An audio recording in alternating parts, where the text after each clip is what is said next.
What's going on? I'm Marcus and you're at the channel The Debt Free Dad, where we're learning about finance and following my family debt-free journey so that we can have our version of financial freedom. Hey, as always, I'm an attorney. I'm a licensed attorney. I'm not your attorney. Not financial advice, not legal advice. If you want that, go hire somebody where you live to square you away. I'm just some random guy on YouTube. Now, in today's video, we're going to go over the mid-month update, where we're going to recap what the budget looks like now that we don't have to pay a mortgage on a rental property, no HOA fees, no random expenses when the sink or the toilet or something jacks up. So we're going to go through the budget breakdown. We're going to talk a little bit about where we are in the budget with regard to the spending, what we're on pace for, so you all can get a look at the numbers post-sale of our investment property. Now, before we get started, I know I always got to tell y'all a story. So this is the mid-month check-in. So I got to tell y'all about the bull crap that's going on. Now, I don't know if y'all recall, but months ago, I told you all that the city government changed my residential property designation from residential to vacant property. Vacant property gets taxed almost 4 times higher than residential property. So essentially what happened, because they inadvertently, unilaterally on their own changed it to vacant property, my property taxes erroneously went through the roof. So my escrow payments got adjusted. So my mortgage went up. So I was paying way more on my mortgage. And I was like, what the hell's going on? I found the mistake. They ended up having to give me like 10 bands back because I overpaid them out of my money. So, I went through the entire process of contacting the tax and revenue office, contacting all the agencies that were responsible for the classification of the property. They had an inspector come out to verify that it was residential property. I thought everything was squared away until I looked at my last mortgage payment and they sent me a notification saying, we just sent your tax payment off, and the tax bill was like $13,000. What happened? They did the same damn thing again. Idiots. This is why the District of Columbia should not be a state. Hey, I'm sorry. Hey, people should have representatives in Congress to represent their interests, but these guys can't even get something as basic as the property and the tax classification right. Nah, just leave it like it is. I'm sorry, but not sorry. If you want something different, move to Maryland or move to Virginia, because this is ridiculous. Fortunately, I was able to catch it, but I had to go through it. Then when I called to rectify, you can't even get a live person.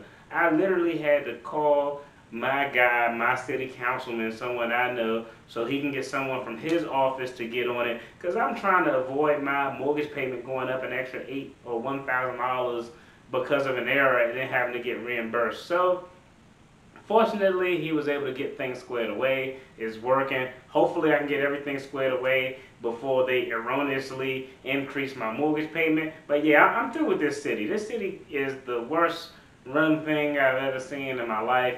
Hey, I love this city, but government, y'all got to do better. Y'all tripping. In any event, I had to go on a little rant. They screwed everything up again. I'll let y'all know if it gets rectified in time, or if I'll be getting a big ass check a month later for all the money that I overpaid them because of their dumbass mistake. I don't know. Let's go to the table, talk about the monthly budget. Let's dive in. Give this video a thumbs up or thumbs down if you like the content. And if you don't like it, let a brother know. Let's go to the table and rap about it. Okay, what's going on? Now that we're at the table, let's go ahead and jump into the new revised budget. I told y'all a few weeks ago that I was going to have to just kind of reallocate things around the budget, considering that we don't have any more mortgage payment, no homeowners association fees, no crazy expenses popping up. So this is kind of the rundown of the new budget. I'm going to try to get through this because I definitely don't feel like editing anything. So let's jump in it. First, to the left, we got all of the what I like to call fixed expenses, mortgage, groceries, all of that type of stuff. You can see mortgage is $2,221, groceries $1,000. If it's highlighted in that color, where you see the grocery number, the $1,000 highlighted, that means that we're currently under budget. All the other colors essentially mean that we're right on target. And if it's in red, you already know what that is, and you're probably it's funny, if you're looking at the spreadsheet right now, you're probably laughing at the category that's red, but y'all know how it is. It is what it is, fellas. Alright, so groceries, $1,000. We're way under right now currently. We only spent about $500 for the month, so we'll definitely look like we'll save some money in that category. Cell phone bill, $264. $80 for the internet.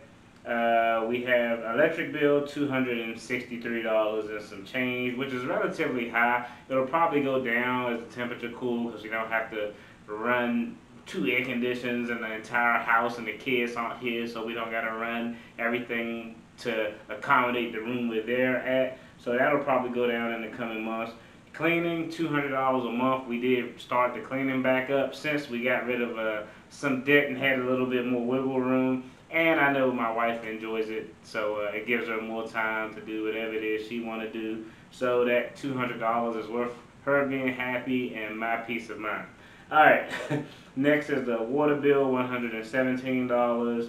Home security system, non-firearm, $41.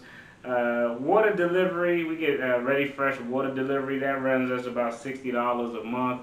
I'll probably cancel that next month. The only reason I get that is because during the pandemic, you just could not find 5-gallon containers of water anywhere. They were all sold out. So I actually did that to avoid having to go out and just making sure I have them delivered. But I could probably get that for half the price now, so I'll probably cancel that sometime next month. For gas, we allocate $150 a month. And for entertainment, we allocate, what is that, $85? Yeah, I can't see, I'm blind. We allocate $85 for entertainment. Now, we go to this middle category where it says expenses. These are expenses where, push come to shove, we can not pay them or reduce them substantially. So, of course, we have, oh, before I jump over there, the total for those fixed expenses is $4,481. And these next expenses that we really can do without or can reduce substantially, we have $513 for the kids' extracurricular activities. We have another extracurricular activity fee of $100 because sometimes there's some fluctuation, so we give ourselves some wiggle room. Right now we're on pace. That's my miscellaneous money, $300 a month. I only spent $100 this month to purchase some crypto. I'm probably not going to do any other investing with that money right now, but that'll be something I'll talk about why in a later video. The wife's miscellaneous money, $350. You see that's in the red. We're not even at the 15th of the month, but that's how I go for the mid-month check-in. Unfortunately, I planned accordingly. I've been following a lot of, some of my favorite YouTubers out there who talked about allocating this little stash for the side. Now, I don't tell her I got a stash for the side because she don't need to know that, because then she'll always spend up into that stash. But sometimes she goes over, not ridiculously, so we got the stash there to take care of it, but she don't know about the stash, and she probably not going to watch this video all the way through this point, so she won't know. So if you know her, don't say shit. Alright, next. Family outing. So we have our own miscellaneous money, but we do have $150 that we allocate for family outings. We try to do at least one a month, like the movie theaters or Top Golf or whatever it is the kids want to do. $60 for certain softwares that we have. Insurance for all of our electronic devices, $26 a month. Life insurance for pretty much, we have a couple of policies, including policies for, for other persons in our family, outside of our immediate family, so the total there is $286. Auto insurance, $258. Geico is my motorcycle insurance, $32 a month. And therapy services is $32. And hey, this is a quick message. Hey, I don't know about how many of y'all actually been out there, but mental health is important. And I actually encourage therapy. It's really not cool the way I grew up. If something bothered you, the way I grew up and was taught is you hold it inside until it develops into a real health problem, then you go see a real doctor. That's not the way to do things. I've been in therapy before. Probably, yeah. everybody in my household, with the exception of my daughter, has probably sat through some type of therapy for some reason or another. It's definitely a good thing to have someone you can talk to those things about. So that's my shameless plug for therapy. And the only reason my daughter hasn't been in therapy yet is because she's the youngest. She's 10, so her crazy button probably don't develop until she's 12. But yeah, therapy is a good thing. So if, like I said, if it's something that it's bothering you, some mental health issues, definitely seek a therapist. That's always a good thing to do. The total in this category is $2,107. Like I said, the great thing about this category is if times get hard, we could damn near eliminate a vast majority of those things in this category or reduce them substantially. Alright, next we're going to go to the right. You see that debt category. Let's just talk about that where it says student loan. That's what we plan on allocating for the student loans this month, $3,435. That's just what it is. Next we'll go down to our miscellaneous costs. A few things with miscellaneous costs. So remember I had the streak of bad luck that I told you all about. Somebody rear-ended me in May. I really just got my vehicle back, thank goodness.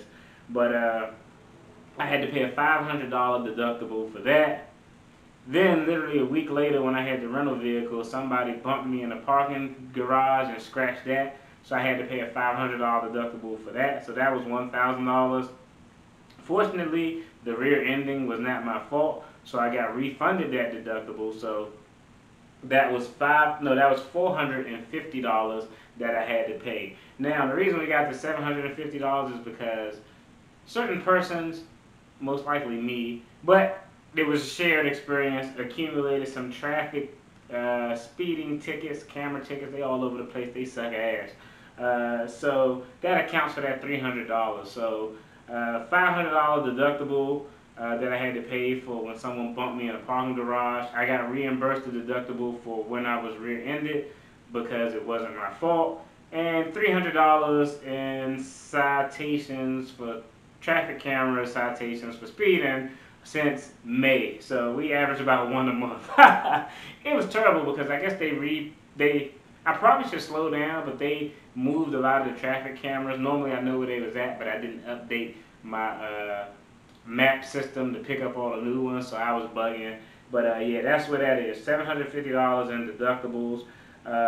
Wife had to do a vehicle registration, renew her registration. That was $230.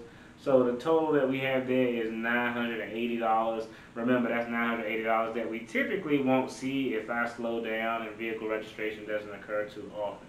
So what we have with our total expenses, if we just look at everything and the fixed expenses, the expenses that we can reduce, and the miscellaneous expenses, we have $7,568. Our total payments for the month, to include what we plan on putting towards the student loan debt, is $11,003. So that's kind of where we are with regard to our new budget and how we'll move on. So far, so good. Like I said, I have some funds left from my miscellaneous money. We didn't overspend at groceries. Of course, the wife went over, but it's not too bad. But it's not even the 15th, so I'm going to just knock on wood. But I got a stash set aside that she don't know about for those instances to cover her overages, because she tends to have more overages than me. But that's a whole nother story for a whole nother topic, for a whole nother headache that I'm not going to even go down. So like I said, don't say nothing to her about that. That's where we are. Hey, as always, I appreciate y'all tuning in. That's just kind of the in and outs of what's going on for this mid-month update with the new budget numbers. We'll talk about how everything played out in the end of the month. And that video will probably be shorter since I went to an in-depth kind of review right now, unless something crazy happens. But hey, as always, I appreciate y'all tuning in. Y'all take care, be blessed. I love y'all. Peace. If you like this content related to budgeting and learning about finance, I invite you to subscribe to the channel and check out the videos below for more content following our debt-free journey and getting some lessons about finance.